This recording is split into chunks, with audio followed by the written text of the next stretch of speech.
नमस्कार, जय हिंद साथियों। स्वागत है आपका हमारे YouTube चैनल बाबा हिस्ट्री वाला पर। साथियों, हम पढ़ रहे थे इतिहास और इतिहास की इस श्रृंखला को आगे बढ़ाते हुए अब हम पढ़ेंगे सिंधु घाटी सभ्यता। कौन सा टॉपिक पढ़ेंगे साथियों? सिंधु घाटी सभ्यता। तो साथियों, सिंधु घाटी सभ्यता को हम पढ़ेंगे उससे पहले हम थोड़ी सी चर्चा कर लेते हैं सिंधु घाटी सभ्यता की, ताकि आपके मन में एक इमेज बन जाए, एक फोटो सेट हो जाए कि हम क्रम से क्या क्या चीजें देखेंगे। साथियों, उससे पहले मैं थोड़ी सी बात बोल देता हूं आप सभी को कि साथियों, सिंधु घाटी सभ्यता का हम एकदम विषयवार विस्तार से पढ़ेंगे, एक एक टॉपिक पर चर्चा करेंगे।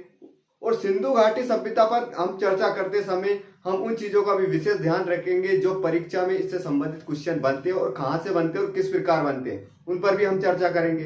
यकीन मानिए साथियों, जब ये लेक्चर पूरा हो जाएगा, कंप्लीट सिंधु घाटी सभ्यता हम पढ़ा देंगे, इसके बाद में आप किसी भी पुस्तक से उठाकर सिंधु घाटी सभ्यता से संबंधित प्रश्नों को लगाओगे तो आपसे 100% बनेंगे, मतलब बनेंगे। तो सिंधु घाटी सभ्यता मतलब सर, सिंधु घाटी सभ्यता को हम पढ़ते हैं तो क्यों पढ़ते हैं, और सर सभ्यता का मतलब क्या होता है? तो आपने सुना होगा सभ्यता मतलब, इसको हम कैसे समझ सकते हैं? तो एक छोटी सी कहानी के माध्यम से हम समझते हैं। जैसे कि अगर सिंधु घाटी सभ्यता से अपनी वर्तमान स्थिति की तुलना करें, मतलब वर्तमान सभ्यता की तुलना करें, तो ये क्या बोलेंगे कि ये 21वीं सदी की सभ्यता है। कौन सी सदी की सभ्यता है? 21वीं सदी की सभ्यता है। अगर कुछ समय पश्चात, मतलब लाखों साल पूर्व, कुछ ऐसी घटना हो जाए, हम यही की यही खत्म हो जाए, या कुछ भी ऐसी मतलब आपातकालीन घटना हो जाए जिससे हमारी ये 21वीं सदी की सभ्यता नष्ट हो जाए और ये दब जाए किसी के अंदर, तो जब हम लोग इसकी चर्चा करेंगे, मतलब इस सभ्यता के बारे में बताएंगे, तो कैसे अगर 21वीं सदी की सभ्यता के कुछ साक्ष्य, जैसे कि इस अभी वर्तमान में क्या चल रही कि लोग पढ़ने जा रहे हैं, बैग टांग कर जा रहे हैं, तो वहीं बैग टांग कर जा रहे हैं, पढ़ने जा रहे हैं। जिसके बाद में लोग कौन कौन से बर्तनों को यूज कर रहे हैं, कौन से देवी देवताओं की पूजा कर रहे हैं, या खेती कर रहे हैं तो खेती में कौन से बीज का प्रयोग कर रहे हैं, या अगर वो जर्दा खा रहे हैं तो कौन से क्वालिटी का जर्दा खा रहे हैं, बीड़ी पी रहे हैं तो किस पत्ते की बीड़ी बनी है, अगर वो हल घेर रहे हैं तो हल की जगह ने अभी अगर 21वीं सदी की सभ्यता देखेंगे तो हल के साक्ष्य तो नहीं मिलेंगे, ट्रैक्टर के पंजे के जरूर मिलेंगे। वो क्या बोलते हैं, नोला, तिरपन दुरपन, ये जो भी साक्ष्य मिलेंगे, क्योंकि 21वीं सदी की सभ्यता में ये सारी चीजें हैं। और 21वीं सदी की सभ्यता में सबसे ज्यादा कौन से देवता को लोग प्राथमिकता दे रहे हैं, मान रहे हैं? कोई बजरंग बली को मान रहे हैं, कोई भोलेनाथ को मान रहे हैं, कोई अल्लाह को मान रहा है, कोई गुरुद्वारे में जा रहे हैं, तो सबका एक अपना अलग अलग देवताओं को मान रहे हैं। 21वीं सदी की सभ्यता की मैं चर्चा कर रहा हूं, अभी की वर्तमान की, और इससे हम कनेक्ट करने की कोशिश कर रहे हैं किसको? सिंधु घाटी सभ्यता की। तो हम साथियों जब सिंधु घाटी सभ्यता को पढ़ेंगे तो हम किसको देखेंगे कि सिंधु घाटी के लोग कैसे रहते थे, सिंधु घाटी के लोग किस तरह से किस चीजों का भोजन करते थे, मतलब कैसे कपड़े पहनते थे, किससे व्यापार करते थे, उनके देवता कौन थे, वो किसको सबसे ज्यादा मानते थे। सिंधु घाटी सभ्यता अगर मात्रात्मक सभ्यता थी तो सबसे ज्यादा माताओं, मतलब माताओं से संबंधित क्या साक्ष्य मिले, ऐसे महिलाओं की क्या उस सभ्यता में विशेष भूमिका रही होगी। अगर कोई देवता को पूज रहे हैं तो वो देवता कौन था, या कोई सी मूर्ति मिली हमें तो सबसे ज्यादा किसकी मूर्तियां मिली। इस आधार पर हम सिंधु घाटी सभ्यता की चर्चा करेंगे। सिंधु घाटी सभ्यता एक ऐसी ऐतिहासिक सभ्यता थी और ऐसी विकसित सभ्यता थी जो अन्य उसके समकालीन चलने वाली अन्य 3 सभ्यताओं से सबसे सर्वश्रेष्ठ अगर आयाम पर थी, तो वो कौन सी सभ्यता थी? सिंधु घाटी सभ्यता। सिंधु घाटी सभ्यता में इस प्रकार के नगर नियोजन की व्यवस्था थी, अगर उन तीनों सभ्यता की तुलना करें तो उससे सबसे आयाम पर या उच्चतम शिखर पर अगर थी तो कौन सी सभ्यता थी? सिंधु घाटी सभ्यता। तो साथियों, सिंधु घाटी सभ्यता के बारे में परीक्षा क्यों क्वेश्चन पूछती है और परीक्षा किस प्रकार से क्वेश्चन बनाती है, तो उस पर भी मैं थोड़ा सी चर्चा कर लेता हूं। जैसे कि सिंधु घाटी सभ्यता अगर क्वेश्चन आया सिंधु घाटी सभ्यता से, तो क्या क्वेश्चन आएगा कि सिंधु घाटी सभ्यता की सबसे पहले खोज किसने की? खोज करने का अर्थ ये नहीं कि वो उसको खोज के लाया। सिंधु घाटी सभ्यता पहले से थी, लेकिन वो जमीन के अंदर दफन थी, और उसको उजागर करने का काम सबसे पहले किसने किया? तो ऐसा क्वेश्चन बनेगा। सिंधु घाटी सभ्यता का ये स्थान है, उदाहरण के लिए हड़प्पा अगर अपन ने स्थान नाम लिया है तो हड़प्पा स्थान कहां पर है, वर्तमान में वो कहां पर पड़ता है। अगर हमने मोहनजोदाड़ो का नाम लिया तो मोहनजोदाड़ो कहां पर है, वर्तमान में उसकी लोकेशन क्या है। और मोहनजोदड़ो से हमें क्या मिले। इस प्रकार लगभग लगभग उस सभ्यता से संबंधित 2800 से 2900 स्थल खोजे गए थे। तो उन सभी स्थलों के 2800 स्थल तो परीक्षा के लिए महत्वपूर्ण नहीं है, लेकिन उसमें से 10 से 12 ऐसे स्थान है जिनसे क्वेश्चन बनता है। कहीं से हमें कुत्ते के साथ मनुष्य को दफन करने का साक्ष्य मिला है, कहीं से हमें कृषि के साक्ष्य मिले, कहीं से हमें लाली लिपस्टिक के साक्ष्य मिले, मतलब जो महिलाएं सजने संवरने के लिए होठ मोट में लगाती है वो लाली लिपस्टिक, उसके साक्ष्य मिले। कहीं पर हमें चूड़ियों के साक्ष्य मिले जो हाथों में पहनती है, तो कहीं पर हमें काजल के साक्ष्य मिले।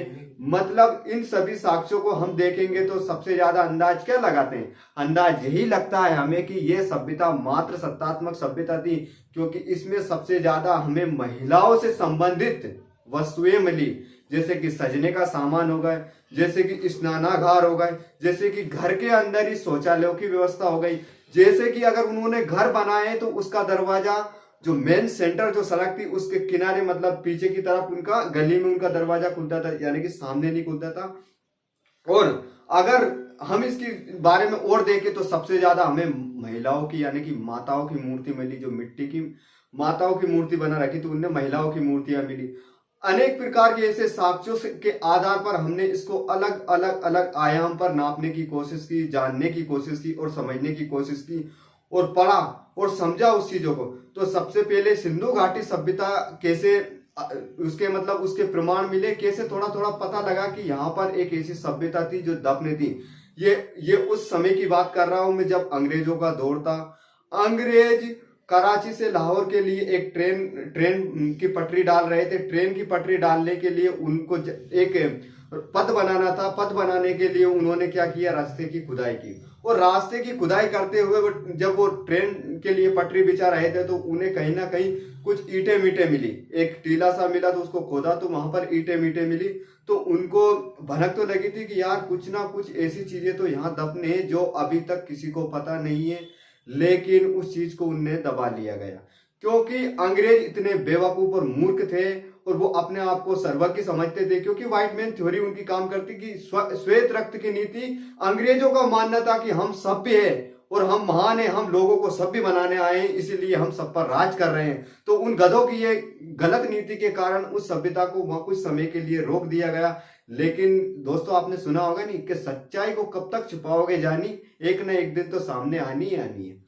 तो इस तरह से जब उन्होंने देखा तो कुछ समय बाद यहीं पर हम शुरू करते हैं इसमें देखिए सबसे पहले इसके समय काल का जो अंदाज लगाया गया है कार्बन डेटिंग के आधार पर या इतिहासकारों के आधार पर इसका सर्वमान्य काल क्या रहा होगा उसके बारे में हम चर्चा करते हैं। तो इसका सबसे पहले सर्वमान्य काल था 2500 ईसा पूर्व से 1750 ईसा पूर्व का समय काल।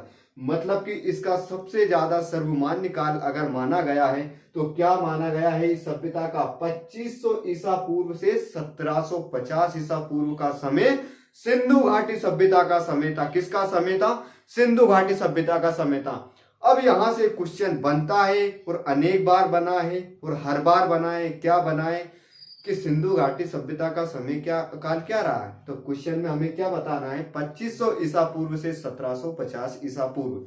साथियों मैं आराम से पढ़ाता हूं, ये आपको बिल्कुल पता होगा, लेकिन आपको ऐसा लगता है कि गुरु हमें आराम से पढ़ा रहे तो आप अपनी स्पीड फोन की स्पीड बढ़ा के देख लीजिएगा ताकि आपको थोड़ा जल्दी जल्दी हो जाए, है ना। अब सर्वप्रथम इस सभ्यता के बारे में किसको पता चला और किसने थोड़ा सा इसके बारे में जानने की कोशिश की।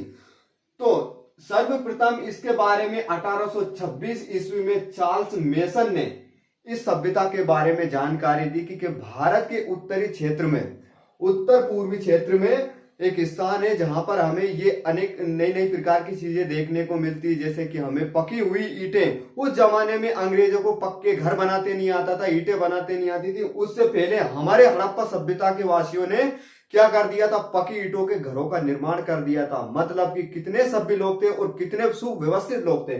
दूसरा, चार्ल्स मेसन ने 1826 में इसके बारे में जानकारी दी और फिर सन 1921 में, तारीख याद रखना ये बहुत ही महत्वपूर्ण तारीख है, सन 1921 में तत्कालीन भारतीय पुरातत्व सर्वेक्षण विभाग के महानिदेशक सर जॉन मार्शल के समय राय बहादुर दयाराम साहनी एक व्यक्ति थे राय बहादुर दयाराम साहनी कौन सा समय काल था? 1921।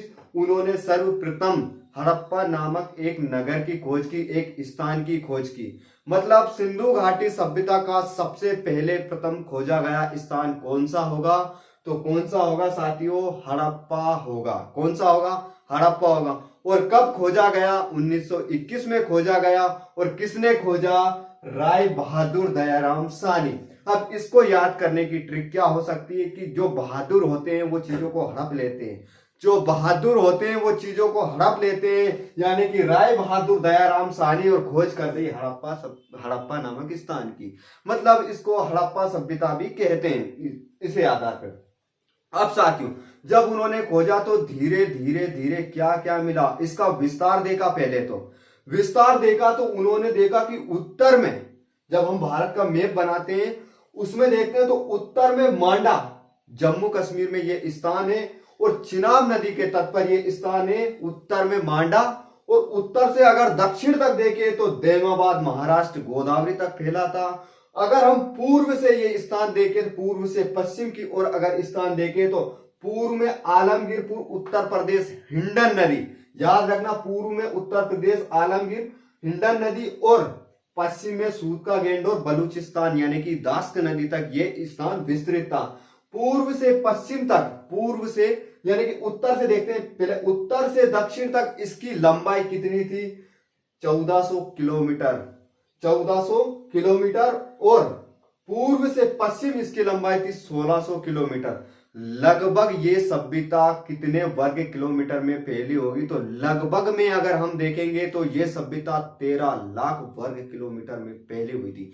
कितने में फैली हुई थी? 13 लाख वर्ग किलोमीटर में। और अगर इसका एग्जैक्ट आंकड़ा हम देखते हैं तो इसका आंकड़ा यह है 12,99,600 वर्ग किलोमीटर। कितना है? 12,99,600 वर्ग किलोमीटर इसका एरिया है। मतलब इतना दायरे को ये घेर रखी थी इस सभ्यता ने।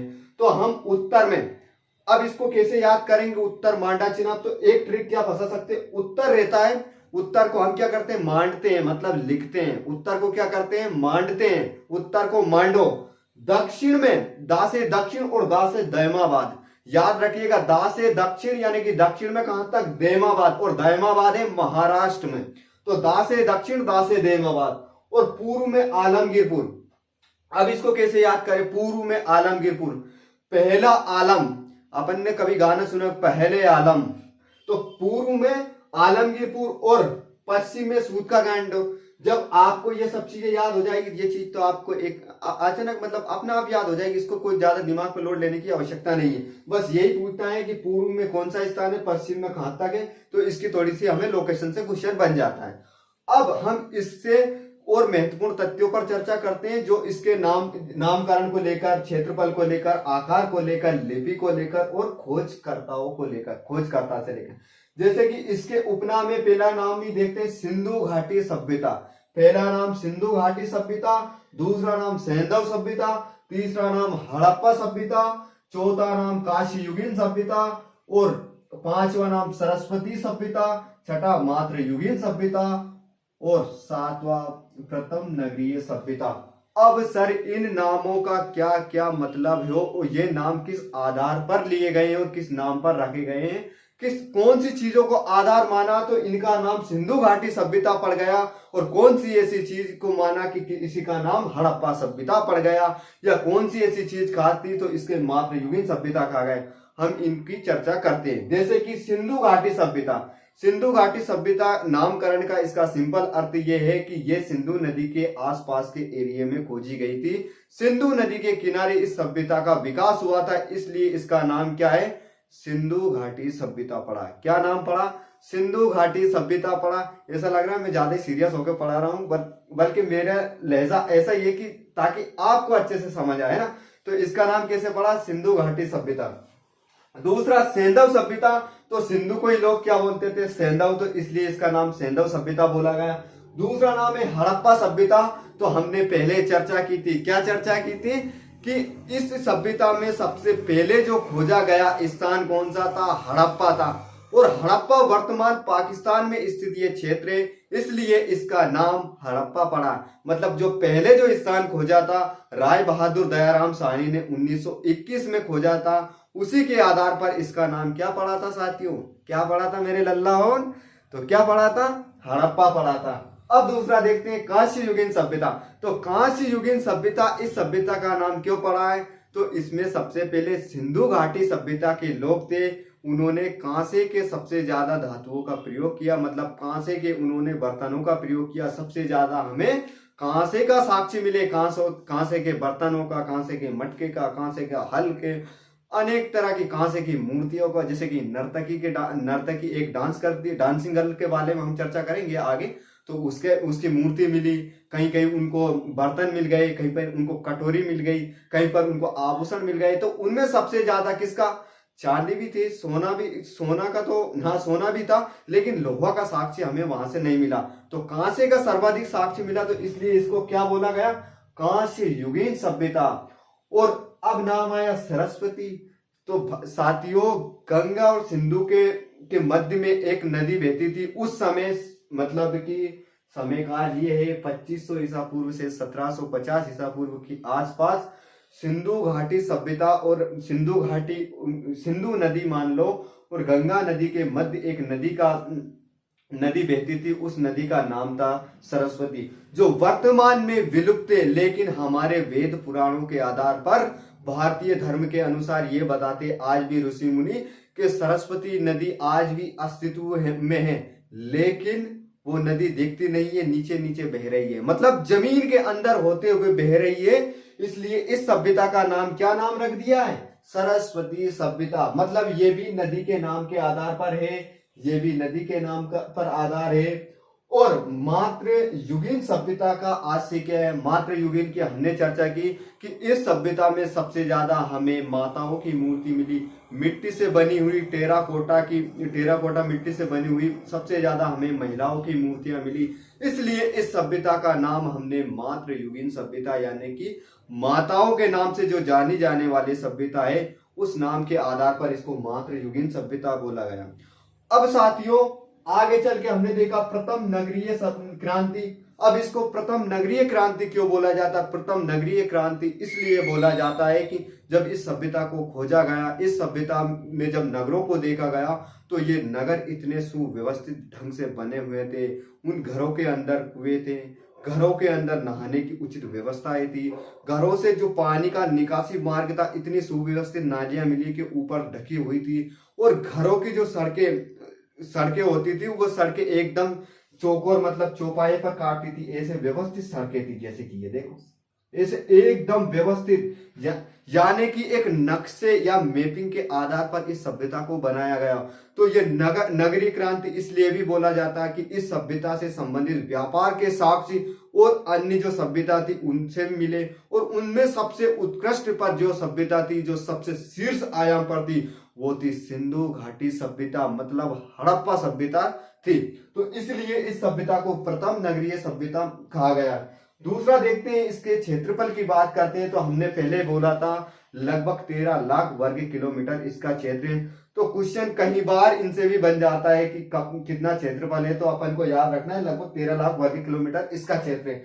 दूसरा, ये सभ्यता त्रिभुजाकार, इसके आकार कैसा है? इस सभ्यता का आकार कैसा था? तो आप अगर नक्शे में देखेंगे तो आपने देखा होगा कि यह सभ्यता इस प्रकार फैली हुई थी, यूं करके, यूं करके, यूं और यूं, एक त्रिभुजाकार आकार में संरचना बनाए हुए ऐसे एरिया को घेरी हुई थी। इस कारण इस सभ्यता को क्या कहा गया? इस कारण इस सभ्यता को के आकार को हम त्रिभुजाकार आकार कहते हैं। कि यह सभ्यता का आकार कैसा था? त्रिभुजाकार आकार की थी। किस आकार की थी? त्रिभुजाकार आकार की थी। मेरे बार बार रिपीट करने, एक शब्द को बार बार रिपीट करने का अर्थ यह है कि आपको एक ही बार में चीजें याद हो जाए, बार बार पढ़ने की आवश्यकता ना लगे। इसलिए मैं इन चीजों को बार बार रिपीट करता हूं, ताकि मेरे प्यारे प्यारे साथियों का जल्दी जल्दी कल्याण हो जाए, है ना। दूसरी, इसकी लिपि की बात करते हैं तो लिपि भाव चित्रात्मक लिपि थी। कैसी थी? भाव चित्रात्मक। और भाव चित्रात्मक का अर्थ क्या होता था? अब मैं थोड़ा सा बताता हूं आज की दुनिया से कनेक्ट करके। मतलब अभी वर्तमान में क्या चल रहा है, मान लिया हम किसी से बात कर रहे हैं, दोस्त भी हो सकता है या कोई और भी हो सकता है। अगर हम उससे प्यारी प्यारी मीठी मीठी बात कर रहे हैं तो हम मोजी भेजते हैं। क्या भेजते हैं? मोजी। कभी भेज दिया मुस्कुराता हुआ मोजी, तो कभी दो डिजाइन में वो ऐसा बना रहता है, इसको क्या बोलते हैं मुझे तो पता नहीं है, ये क्या बोलते हैं, ऐसा बना रहता है वो, तो ऐसा भेज दिया कभी। ये सभी हम मोजी भेजते हैं कि नहीं? अब वो मोजी भेजते हैं तो वो सामने वाला या वाली जब देखती है तो एक ही बाग बाग हो जाती है या बाग बाग हो जाता है कि यार ये भेज दिया है। अब एक ऐसा मुस्कुराता हुआ मोजी भेजते हैं कभी कभी जब हम ज्यादा खुश हो जाते हैं। ये बात टिंगू मियाँ मुस्कुरा रहे तो उसको लगता है कि सामने वाला खुश हो गया। ये क्या है? हम अपने भाव व्यक्त कर रहे हैं उस व्यक्ति से। कैसे? अगर सामने बात करें तो पापा लट दे, क्योंकि पता चल जाए कि ये किधर के गुटरगू कर रहा है। तो ऐसे मोजी में हम बात करते हैं।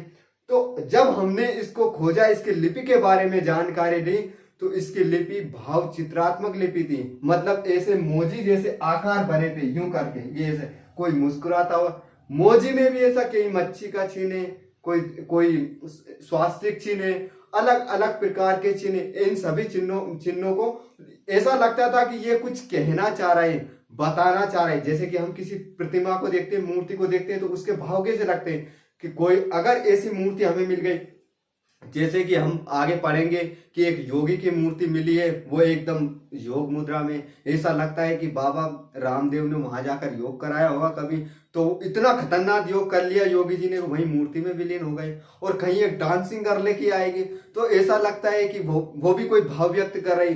तो इस सभ्यता की लिपि कैसी थी? भाव चित्रात्मक लिपि थी। कैसी लिपि थी? भाव चित्रात्मक। और भाव चित्रात्मक लिपि थी, और वो कैसी लिपि थी? दाएं से बाएं लिखी जाती, जैसे कि ऐसे भाव चित्रात्मक लिपि भी थी और वो दाएं से बाएं लिखी जाती थी। और इसका आकार ऐसा नहीं लग रहा है कि ये कोई सांप जैसी संरचना बन रही, सर्प जैसी संरचना बन रही। तो इसे क्या बोलते हैं? सर्पिलाकार आकार।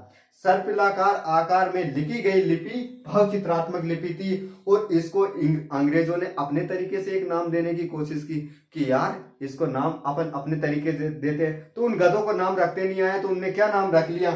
बाउस्ट्रोफेंडम। अब ये क्या होता है भैया बाउस्ट्रोफेंडम? मेरे को तो पता नहीं, आपको अगर पता हो तो कमेंट में जरूर बताइएगा, है ना। तो बाउस्ट्रोफेंडम इसका। अब इसके खोजकर्ता की बात करते हैं कि इसका खोजकर्ता कौन था। तो हमने पहले ही चर्चा की, 1921 में सबसे पहले राय बहादुर दयाराम साहनी ने इसकी खोज की। किसकी खोज की? हड़प्पा सभ्यता की खोज की। सिंधु घाटी सभ्यता का जो पहला स्थान है, इसकी खोज की। अब भैया, अब हम बात करते हैं इसके कार्यक्रम के बारे में कि इसका कार्यक्रम क्या रहा। अलग अलग विद्वानों के अनुसार उन्होंने क्या क्या कार्यक्रम दिए, और यहां से भी क्वेश्चन बनता है। क्वेश्चन क्या बनते हैं कि मार्शल ने इसका कार्यक्रम क्या बताया, व्हीलर ने क्या बताया, मेके ने क्या बताया, डीपी अग्रवाल ने क्या बताया, और रेडियो कार्बन विधि, जिसके बारे में हम पहले चर्चा कर चुके हैं। अगर नहीं देखा हो रेडियो कार्बन विधि, तो एक लेक्चर डला हुआ है हमारा, उस पर देखिएगा, आपको आराम से समझ आ जाएगी कि रेडियो कार्बन विधि क्या है, कार्बन 14 क्या है, C14 क्या है। अब साथियों, जैसे कि मार्शल इसका कार्यकाल बताता है 3250 ईस्वी से 1750 ईसा पूर्व। व्हीलर ने इसका कार्यकाल बताया है कि 2500 ईसा पूर्व से 1500 ईसा पूर्व। और मेके ने इसका कार्यकाल बताया है 2800 ईसा पूर्व से 2500 ईसा पूर्व। और डीपी अग्रवाल साहब इसका कार्यकाल बताते हैं, जो कि थोड़ा एकदम सही कार्यकाल बताते हैं, क्योंकि हिंदुस्तानी तो सही चीजें बताता है अधिकतर। गोरों पर तो कभी भरोसा नहीं कर सकते हैं साहब, क्योंकि गोरे तो पहले से ही बेवफा थे। तो इसलिए डीपी अग्रवाल क्या बताता है कि डीपी अग्रवाल साहब बताते हैं कि इसका समयकाल 2350 ईसा पूर्व से कितनी 1750 ईसा पूर्व इसका कार्य है। और वहीं हमारी कार्बन C14 विधि क्या बताती है? इसका कार्यकाल देखना मिलेगा साथियों, कार्यकाल दोनों का 2350 से 1750। मतलब कि हमारे डीपी अग्रवाल साहब ने अंग्रेजों को फेल कर दिया और एकदम एक्यूरेट डाटा बता दिया कि 2350 से 1750 इस सभ्यता का कार्यकाल था। अब सर, आपने पहले चर्चा की थी कि इसके समकालीन सभ्यताएं थी। तो समकालीन सभ्यताएं कौन कौन सी सभ्यता थी, हम उनको भी बता देते हैं। जैसे कि इसके समकालीन या पैरेलल चलने वाली सभ्यता थी इजिप्ट, नील नदी की सभ्यता। इजिप्ट एक देश है अभी वर्तमान में, वहां एक सभ्यता उस समय भी फलित हो रही थी। उस सभ्यता नील नदी के किनारे, मतलब नील नदी की सभ्यता इजिप्ट में, और दूसरी थी मेसोपोटामिया की सभ्यता जो टिग्रिस नदी के किनारे, और तीसरी थी चीन की सभ्यता वांगहो नदी या हांगो नदी यानी हांगो वैली यानी नील नदी की सभ्यता। तो इन तीन सभ्यता को तो हम पढ़ेंगे नहीं, क्योंकि हमारे लिए ये कोई महत्वपूर्ण नहीं है। खास करके चाओ माओ इनी चीनी को तो हमें पढ़ना ही है सालों को, है ना। तो इनके बारे में तो हम पढ़ेंगे नहीं। अब ये तो हमने पूरा आपको एकदम ब्रीफली क्या बता दिया, सिंधु घाटी सभ्यता का सामान्य परिचय। लेकिन अब जब हम आगे जो चीजें पढ़ेंगे उन आगे हम सिंधु घाटी सभ्यता के महत्वपूर्ण स्थलों पर चर्चा करेंगे।